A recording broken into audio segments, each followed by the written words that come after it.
हम सभी जानते हैं हर इंसान कभी न कभी अपने इमोशंस के भाव में आकर या गुस्से में आकर ऐसी चीज़ें बोल देता है जिससे ना तो बोलने वाले को फ़ायदा होता है और ना ही जिसे बोला जा रहा है उसे। अधिकतर समय तो गुस्से में कई बातों का खुद को ही खामियाजा भुगतना पड़ता है। जैसा कि एक महान राइटर डेल कार्नेगी ने कहा है, किसी की बुराई या आलोचना करने से कोई फ़ायदा नहीं है, बिल्कुल भी नहीं है। इससे लोगों में कोई सुधार नहीं होता है। यदि आप किसी के अंदर रियली में कोई बदलाव चाहते हैं तो बातों को इस तरह से रखना सीखे जिससे सामने वाला वो काम खुद अपनी मर्जी से करे, ना कि किसी मजबूरी में। एक बहुत ही शानदार स्टोरी है। जॉर्ज एक इंजीनियरिंग कंपनी में सिक्योरिटी ऑफिसर थे।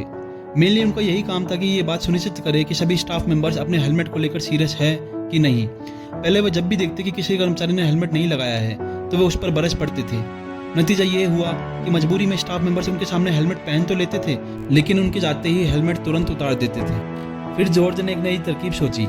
अगली बार जब भी कोई स्टाफ उन्हें हेलमेट नहीं पहने हुए दिखता था तो उनसे बड़े आराम से सवाल पूछते थे, क्या यह हेलमेट उनकी साइज का नहीं है या फिर आरामदायक नहीं है, और बातों ही बातों में उनको यह एहसास करा देते थे कि हेलमेट उनकी खुद की सुरक्षा के लिए है। जब स्टाफ को भी ये लगने लगा कि हेलमेट उनकी सिक्योरिटी के लिए कितना जरूरी है तो वे खुद आगे से उसे पहनने लगे।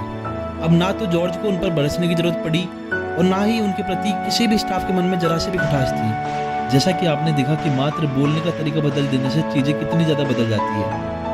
इसलिए जब भी आपका किसी की भी बुराई करने का मन करे तो ये बात हमेशा याद रखें कि किसी की बुराई या आलोचना करने से सामने वाले में कोई सुधार नहीं होगा। इससे कई गुना बेहतर ये हुआ कि आप उसी बात को इस तरह से रखें कि सामने वाले को बुरा भी ना लगे और आप अपनी बात रख भी दें। Benjamin Franklin, really great personality, का हमेशा से ये मानना था कि मैं किसी के भी विषय में खराब नहीं बोलूँगा, हर किसी के बारे में सिर्फ अच्छी बात ही बोलूँगा। उनके सिर्फ इसी व्यक्तित्व की वजह से वे फ्रांस के राजदूत के रूप में चुने गए और वे एक सफल कूटनीतिज्ञ के रूप में अपनी अलग पहचान बनाने में कामयाब रहे।